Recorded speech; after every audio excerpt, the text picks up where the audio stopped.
Are you tired of feeling like your art just doesn't stand out? It's frustrating when you can't figure out how to make your art style unique, and you're not alone in the struggle. If you're an artist, you've probably been told over and over how important it is to find your style and how you won't be truly successful until you do. But when you ask, how exactly am I supposed to go about doing that? You'll get vague answers like, you'll just know it in your gut when you found your style, which is not helpful at all. Today I'm going to give you some real advice to help you find your unique style quickly. We're going to start with 5 mistakes you are probably making that are actually keeping you from finding your style, and then we'll end with some helpful actions you can do to help yourself on your journey. So grab yourself something cozy to drink, come on in, and let's chat for a little bit. So when you think about the most iconic artists, their unique style is often the first thing that will come to mind. So like Picasso's Cubism, Van Gogh's bold brushstrokes, or Warhol's pop art. Their style is all instantly recognizable. Having a unique artistic style is essential to standing out as an artist and expressing your individuality. It sets you apart from other artists and makes your work more memorable. When your style is recognizable, it builds your brand and it will attract a specific audience that will resonate with your vision. Developing your own artistic style is a journey of self-discovery, and it's something that takes time and patience and practice. Your style is a reflection of who you are, what inspires you, and what you aim to communicate through your art. But many artists struggle to find their unique style, and it's a frustrating feeling. You might scroll through social media looking at other artists' work, comparing your skills and wondering why you can't seem to find your own voice. You might feel like you're constantly trying to emulate others rather than creating something truly original. This can lead to self-doubt and frustration and make you question your abilities as an artist. All of this can lead to a feeling of hopelessness when it comes to finding your artist style or voice, as some people call it. So I'm going to give you some no-nonsense advice, starting with the 5 mistakes I see artists making as they try to find their style. So let's jump right in with mistake number 1. Worrying about what materials everyone else is using. I'm going to be brutally honest here, you guys. Materials aren't what make a good artist. It's the time, practice, effort, and repeated failure that makes someone a good artist and leads them to their artistic voice. Honestly, you can have the most expensive materials in the world, but if you don't know what you're doing, it's not going to make you a good artist. There seems to be like this magical thinking that, oh, if I just use the same supplies as so-and-so, then I'll be a good artist. But it's not the same supplies that made Van Gogh a good and unique artist. It was his being true to himself and painting the world as he saw it that made him unique. It was the years and years of practice and effort and the more than 900 paintings he did in his lifetime. It was how he learned from his daily practice and from his artist friends like Paul Gauguin and Toulouse-Lautrec. And speaking of learning, if you want to learn how to paint landscapes and still lifes like Van Gogh, I highly recommend you check out Craftsy, who just happens to be the sponsor for today's video. If you've been around my channel for a while, you've heard me talk about Craftsy before. I've been a member for 8 years, and I've enjoyed their classes long before they ever approached me about sponsoring a video. If you've never heard of Craftsy before, Craftsy is your online resource for all things creative where you can learn just about anything. They have over 2,000 classes available to watch in subjects like drawing, painting, baking, knitting, sewing, gardening, journaling, and more. I just got off a big illustration kick, and I've really been feeling like I need to do some crunchy, textury, loose paintings, and of course, Craftsy has a class for that. You know how I love my landscape paintings, and I've been working my way through 2 classes on Craftsy right now. Reflections in Acrylic, depicting light on water with Peter John Reed, and Landscape Essentials, Skies with Kathleen Moore. Nothing makes me more excited than a beautiful landscape painting with gorgeous water reflections or a luminous sky with glowing clouds, and you can learn to do both with these classes. They have tons more landscape classes as well, using oils, acrylics, watercolors, even pen and ink. There's something for everybody. If you'd like to join me, Craftsy has given us a super generous offer. The first 1,000 people to use my link will get a full year of premium membership to Craftsy for only $1.49. I hope you love Craftsy as much as I do, and a huge thank you for this super generous discount for my viewers and for sponsoring today's video. So now let's move on to mistake number 2, using expensive supplies. So let's say you get a really beautiful leather-bound sketchbook with gorgeous, heavyweight, creamy paper. Do you immediately use it, or do you put it on a shelf and save it for something nice? If you're one of the people who puts it on a shelf and never uses it in case you screw it up, then you need to do yourself a favor and stop buying expensive supplies. To find your unique artistic voice, then you need to actually make art, and you need to make a lot of it. And a lot lot should be in all caps there, guys. Like a lot. The more art you make, the more you practice, the faster you're gonna find your style. To make this happen, you're going to need to go through a lot of supplies. So if you aren't rich, like most of us, try to find decent supplies that you will actually use. I always say to get the best quality supplies you can afford, but also ones that you're gonna actually use, because they aren't doing you any good if they're sitting on your shelf. So for example, my favorite acrylics are Golden Heavy Body. But I also have a full split palette of Winsor and Newton Galleria acrylic paints, which by the way are the paints that I recommend for beginners. They have the most bang for your buck. They are decently pigmented, behave like good quality acrylic paints, and don't cost an arm and a leg. Are they as good as Golden Heavy Body acrylics? No. But I can use large quantities of them and not feel guilty. And on top of that, they list the pigment number and the light fastness for each paint. So you could use them in all your paintings if money is an issue and not worry that they're gonna fade a couple years down the road. So number 3, the third mistake I see people doing is using cheap supplies. And I know you're saying, but Amy, you just told us to use cheap supplies. But really, what I was saying was use inexpensive supplies, not cheap. So, like I mentioned in my oh so controversial video, 5 supplies that might be ruining your watercolor paintings, I struggled so much trying to learn watercolor on cheap paper, and then I switched to 100% cotton watercolor paper, and it was like a whole new world opened up for me. It doesn't matter what medium you're working in, cheap supplies are only gonna get you so far. Here, let's grab this. Okay, so I just grabbed this.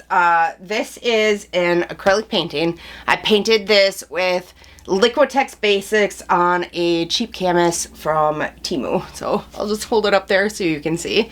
It turned out okay. It looks like a nice painting. But I really struggled, and I mean really struggled. It felt sticky and weird. The paints wouldn't blend how I wanted them to blend. The texture of the canvas was rough. The paints weren't pigmented enough, etc. and etc. and etc. So did I get the painting done and did it turn out okay? Yeah. Did I enjoy the process? No, because I struggled my whole way through. If you want to actually advance and grow and get better as an artist, I recommend using supplies of a decent enough quality that you don't have to struggle to do what you want to do with them. So, mistake number 4. The 4th mistake I see people making is using too many materials. If you're struggling to see any progress toward finding your artist style, cut back, and I mean way back. Like cut back to a sketchbook, 1 marker, and maybe 2 colored pencils. Or maybe a tin of water-soluble graphite and a water brush and 1 fine liner. A lot of people think that art style is about the materials you use and the manner in which you use them, and to some extent it is, but a lot of it is your quality of your line, or the way you stylize a vase, for example, or a fox. It's the way you observe your subject and transfer your observation to the paper or canvas. It's your own personal collection of mark making techniques you build up through lots of repetition and practice. It's easier to learn and see a lot of the things with a limited palette or a limited number of materials. And the more you practice with those, the more you'll be able to transfer what you learn to a larger piece done with more colors and materials. So number 5 is probably going to get me some angry comments, but the 5th mistake I see a lot of people doing is making excuses. And the thing about art is you need to know what you really want and go after it. And I mean what you really want, not what someone else might have told you is popular or something you think might sell well. If you're making excuses about something, it's time to look at why. Maybe you're doing something you don't really want to do. A lot of people want to have created but don't actually like the process of creating, and that's okay. But if that's you, you need to be honest with yourself. If you can't find 5 minutes to sit down with your sketchbook 5 times a week, you've got a problem. Saying you don't have time is an excuse, and you need to look underneath that excuse and figure out what's stopping you. Saying you don't have the money to buy 100% cotton watercolor paper is an excuse, and you need to figure out why you are using it as one. When I started out, we had really hardly any money. It took me 12 weeks, saving change from grocery shopping each week to save the $19 for my first pad of Arches watercolor paper. It was the 9x12 pad of 12 sheets. I bought it and I cut each sheet into 4 pieces so I would have more to practice on. You can use whatever paper you want to use, but if you really want to use 100% cotton paper but you say you don't have the money to buy it, that's an excuse. Almost anyone can save $1 a week and buy the paper once they have enough. And no, I'm not talking about people in emergency situations. That's different. But like, how many of you who are complaining about the price of watercolor paper are actually in an emergency situation? Not many of you, I would bet. And I'm talking to someone who's been there and been in that situation and knows what it's like. It's about priorities. So now that I've talked about the mistakes, let's talk about a few things you can do to actively start building your style. One thing you can do is pick a theme that you like. What makes you you? What do you love? What color palettes do you like? Maybe you love a jewel tone palette and lots of sea life. Maybe that's you. That will play into your voice and your style. Maybe you like a muted vintage inspired palette and you love botanical art. Maybe that's your art style. My tip for figuring this out is to sit down and make a list. List everything you like to draw or paint. List your favorite moods for an art piece. List your favorite colors. List your favorite materials. Only include the things you really love, not the things you think you should love or the things that you think are popular. And that's where you start finding your voice. Another thing you can do is gather reference images of 10 to 20 of your favorite pieces of art by other artists and spread them out in front of you and really look at them. What do you love about each piece? What draws you to each one? Is it the brushwork, the misty muted blue palette, the high color contrast between like a lot of blue and yellow? Is there a lot of contrast in the values or almost none? Do your favorite pieces have anything in common? The things you're drawn to are going to be part of your style. The next thing you need to do is draw and or paint a lot. Whatever is your medium of choice, you need to create a lot of it. Ideally, you want to work at least a little bit every day. If you can't, you can't, but make sure you aren't making excuses and know that the more you spread it out, the longer it's going to take for you to find your style or voice. This is one of those moments where you need to know yourself. Do you really want to be an artist? How bad? What is your why? Why are you doing this? What is your end goal? You need a why to keep going forward. For a lot of people, their why is the pure love of creating, but not for everyone. And again, that's okay, no judgment. Maybe your why is that you want to get good enough to be in a show in an art gallery someday. Maybe you want to be named a master pastelist. Whatever it is, you need to find your why, write it on a slip of paper and put it where you're going to see it every day and then get creating. The more, the better. Another thing you can do is draw a lot of the same thing. So let's say you love owls. So draw and paint a lot of owls, but do it differently each time. Maybe try super realistic one time and then impressionistic the next. Maybe your next one is stylized. Maybe you do one in the style of your favorite artist and then the next one as if it was for a children's illustration. The important part is to stay playful but do the same subject over and over, making changes each time until you look at it and feel happy or satisfied and until it feels like you. Finding your unique artistic style is a journey of self-discovery and it's not always easy. The more you experiment and take risks and stay true to your vision, the closer you'll get to discovering what makes your art special. Remember, your unique style is what sets you apart as an artist. It's what makes your art memorable and it's what builds your brand. In the end, it's all about embracing your individuality and expressing yourself authentically through your art. That's what makes your unique style truly special. If you're feeling stuck or struggling to find your unique style, I encourage you to check out my related videos, Find Your Art Style in 4 Easy Steps, and 5 Ways to Fill Your Sketchbook Fast for more tips and exercises to help you enhance your artistic skills. They'll be linked down below if you want to check it out.